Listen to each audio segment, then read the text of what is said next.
गुरु प्यारी सात संगत जी, आप सभी को प्यार भरी राधा स्वामी जी। संगत जी, आप सभी का यूट्यूब चैनल द ज्ञान 2 में स्वागत है। राधा स्वामी जी, मन की शांति की खोज। एक दिलचस्प कहानी। एक बार की बात है। एक छोटा सा गांव था जहां हर तरफ शांति और सुकून का माहौल रहता था। इस गांव में राधा स्वामी जी नाम के एक ज्ञानी संत रहते थे। वे अपनी गहरी आध्यात्मिक समझ और शांत स्वभाव के लिए दूर दूर तक जाने जाते थे। लोग अक्सर उनके पास अपनी समस्याओं और मन की अशांति को लेकर आते थे, और राधा स्वामी जी हमेशा उन्हें प्रेम और धैर्य से सुनते और सरल उपाय बताते थे। एक दिन गांव का एक युवक, जिसका नाम रवि था, राधा स्वामी जी के पास पहुंचा। रवि बहुत परेशान था। उसका मन हमेशा बेचैन रहता था। विचारों का एक बवंडर उसके भीतर चलता रहता था। उसने कई तरह के उपाय किए थे, लेकिन उसे कहीं भी शांति नहीं मिल रही थी। राधा स्वामी जी ने रवि को ध्यान से सुना और फिर मुस्कुराते हुए कहा, बेटा रवि, तुम्हारा मन एक चंचल बंदर की तरह है, जो एक डाल से दूसरी डाल पर कूदता रहता है। इसे शांत करने के लिए तुम्हें इसे एक जगह पर टिकाना सीखना होगा। रवि ने उत्सुकता से पूछा, लेकिन गुरुजी, ये कैसे संभव है? मेरा मन तो पल भर भी शांत नहीं रहता। राधा स्वामी जी ने उसे अपने साथ गांव के बाहर एक शांत झील के किनारे चलने को कहा। जब वे झील के पास पहुंचे तो राधा स्वामी जी ने रवि को झील में झांकने को कहा।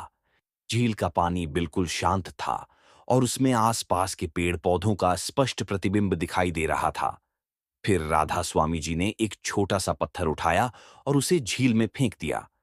पत्थर के गिरते ही झील की शांत सतह पर लहरें उठने लगीं और प्रतिबिंब धुंधला हो गया।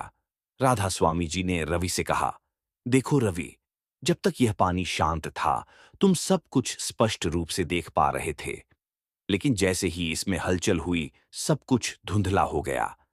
यही हाल तुम्हारे मन का है। जब तक तुम्हारा मन विचारों की लहरों से भरा रहेगा, तुम सच्चाई और शांति को स्पष्ट रूप से नहीं देख पाओगे। रवि को बात समझ में आने लगी थी। उसने पूछा, तो गुरुजी, मैं अपने मन की इन लहरों को कैसे शांत करूं? राधा स्वामी जी ने कहा, इसके लिए तुम्हें अभ्यास करना होगा।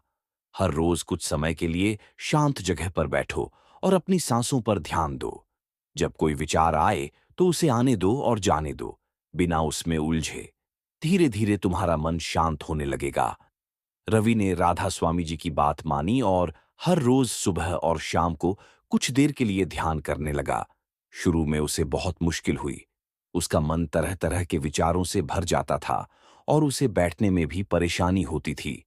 लेकिन उसने हार नहीं मानी और लगातार अभ्यास करता रहा। धीरे धीरे रवि को फर्क महसूस होने लगा। उसके मन की बेचैनी कम होने लगी थी और वह पहले से ज्यादा शांत और एकाग्र महसूस करने लगा था। अब उसे छोटी छोटी बातों पर गुस्सा नहीं आता था और वह हर स्थिति को अधिक धैर्य से संभाल पाता था। एक दिन रवि फिर से राधा स्वामी जी के पास पहुंचा। इस बार उसके चेहरे पर शांति और संतोष का भाव था।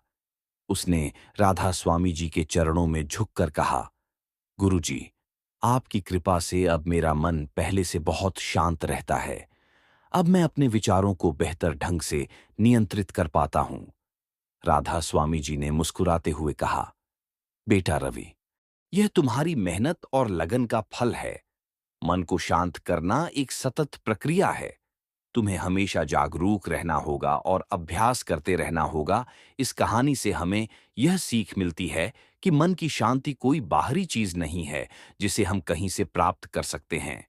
यह हमारे भीतर ही मौजूद है, लेकिन विचारों के शोर और अशांति के कारण हम इसे महसूस नहीं कर पाते हैं।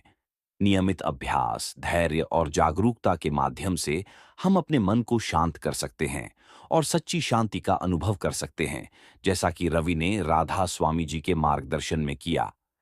चैनल को सब्सक्राइब करें, लाइक करें, कमेंट करें। कमेंट में राधा स्वामी जी लिख दें।